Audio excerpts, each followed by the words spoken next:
എന്നിട്ട് ആ കൊച്ചിനെ പോലീസ് പിടിച്ചില്ലേ? അവര് പുല്ലുപോലെ രക്ഷപ്പെട്ടു. അമ്മായിക്ക് മാനസിക രോഗമാണെന്നാ കോടതി പറഞ്ഞേ. സ്വയം രക്ഷയ്ക്ക് വേണ്ടി തലക്കടിച്ചു കൊന്നെയാണെന്ന്. പിന്നെ ഇതൊരു തരം മാനസിക രോഗമാണല്ലോ ചില തള്ളമാർക്കെ.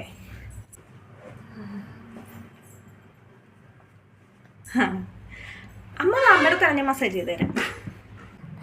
മോള് പോയി കിടന്നോ? അല്ലമ്മ അപ്പൊ അമ്മയുടെ തലവേദന? അമ്മയുടെ തലവേദന മാറി, മോള് പൊക്കോ. മാറിയാ? അപ്പൊ ഞാൻ പോയി കിടന്നോട്ടെ. ശരി കേട്ടമ്മ. ഈശ്വര, ഈ വാർത്തയൊക്കെ കണ്ടിട്ട് അവൾ എൻ്റെ തല.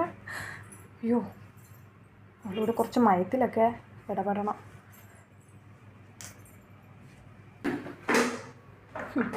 തള്ള എൻ്റെ അടുത്തൊക്കെ കളിക്കുന്നു.